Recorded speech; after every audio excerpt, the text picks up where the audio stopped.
pelajaran kelas 8 yaitu bab 3 tentang memaknai peraturan perundang-undangan.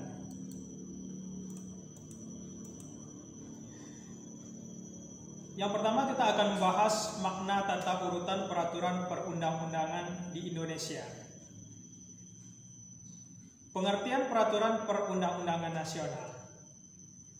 Peraturan perundang-undangan nasional adalah aturan-aturan yang dibuat oleh lembaga-lembaga negara yang berwenang untuk dipatuhi oleh seluruh warga negara dalam lingkup nasional.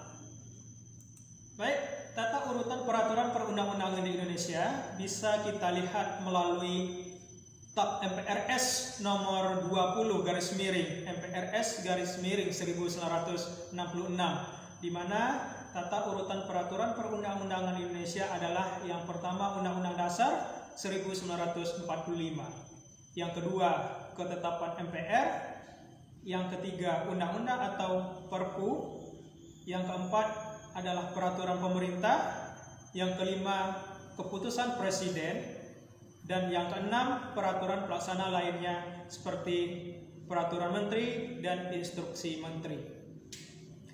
Kemudian tata urutan peraturan perundang-undangan Indonesia menurut ketetapan MPR nomor 3 MPR 2000, di mana yang pertama Undang-Undang Dasar 1945, yang kedua ketetapan MPR, yang ketiga undang-undang, yang keempat Perpu, yang kelima peraturan pemerintah, yang keenam keputusan presiden, yang ketujuh peraturan daerah. Sedangkan Undang-Undang Nomor 10 Tahun 2004, di mana tata urutan peraturan perundang-undangan di Indonesia adalah yang pertama Undang-Undang Dasar 1945, yang kedua Undang-Undang atau peraturan pemerintah pengganti undang-undang, yang ketiga peraturan pemerintah, yang keempat peraturan presiden, yang kelima peraturan daerah yang meliputi peraturan daerah provinsi dan peraturan daerah kabupaten atau kota. Sedangkan menurut Undang-Undang Nomor 12 Tahun 2011, tata urutan peraturan perundang-undangan di Indonesia adalah Undang-Undang Dasar 1945, Tab MPR, Undang-Undang atau peraturan pemerintah pengganti undang-undang, peraturan pemerintah, peraturan presiden, peraturan provinsi atau peraturan daerah, kabupaten atau kota. Selanjutnya kita masuk kepada prinsip-prinsip peraturan perundang-undangan di Indonesia. Prinsip dasar yang pertama adalah dasar peraturan perundang-undangan selalu peraturan perundang-undangan. Nah, ini prinsip yang pertama. Dasar peraturan perundang-undangan selalu peraturan perundang-undangan. Prinsip yang kedua, hanya peraturan perundang-undangan tertentu saja yang dapat dijadikan landasan yuridis. Nah, contohnya bisa kita lihat di sini. Peraturan perundang-undangan yang dapat dijadikan landasan yuridis adalah peraturan perundang-undangan yang sederajat atau peraturan perundang-undangan yang lebih tinggi. Selanjutnya, prinsip yang ketiga adalah peraturan perundang-undangan hanya dapat dihapus, dicabut, atau diubah oleh peraturan perundang-undangan yang sederajat atau yang lebih tinggi. Contohnya, dengan keluarnya Undang-Undang Nomor 20 Tahun 2003 tentang Sistem Pendidikan Nasional, maka undang-undang yang ada sebelumnya yaitu Undang-Undang Nomor 2 Tahun 1989 tentang Sistem Pendidikan Nasional dinyatakan tidak berlaku.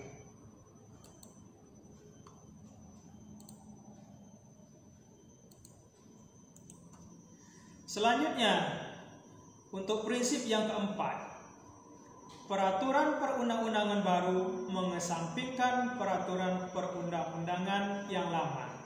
Contoh, disahkannya Undang-Undang Nomor 4 Tahun 2004 tentang pokok-pokok kehakiman, maka undang-undang tentang pokok-pokok kehakiman yang lama, yaitu Undang-Undang Nomor 14 Tahun 1974 dan Undang-Undang Nomor 35 Tahun 1999 dikesampingkan.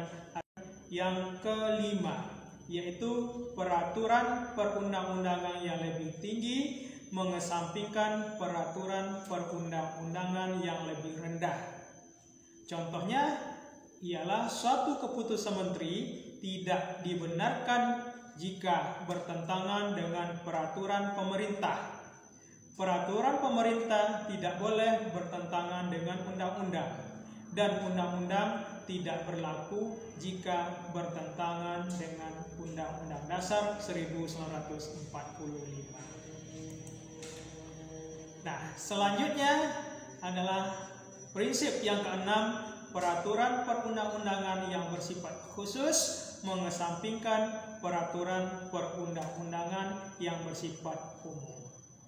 Contohnya, apabila ada permasalahan korupsi dan terjadi pertentangan antara Undang-Undang Nomor 20 Tahun 2001 tentang korupsi dengan KUHP, maka yang berlaku adalah Undang-Undang Nomor 20 Tahun 2001.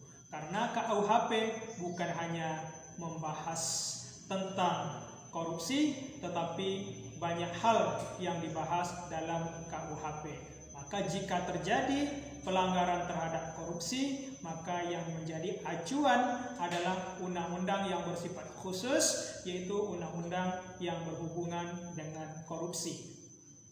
Nah, selanjutnya, untuk prinsip selanjutnya, setiap jenis peraturan perundang-undangan materinya berbeda. Contoh, Undang-Undang Nomor 4 Tahun 2004 mengatur masalah kehakiman.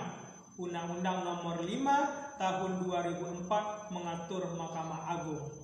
Nah, Mahkamah Konstitusi diatur dalam Undang-Undang Nomor 24 Tahun 2003. Jadi, sekalipun tiga lembaga tersebut sama-sama bergerak di bidang hukum, namun materinya berbeda, sehingga diatur oleh undang-undang yang berbeda. Artinya, isi dari undang-undang tentang kehakiman, ya, itu materinya yang berhubungan dengan kehakiman. Nah, kemudian undang-undang tentang Mahkamah Agung itu materinya yang berhubungan dengan Mahkamah Agung. Sedangkan Mahkamah Konstitusi materinya sesuai dengan Mahkamah Konstitusi atau undang-undang yang lain.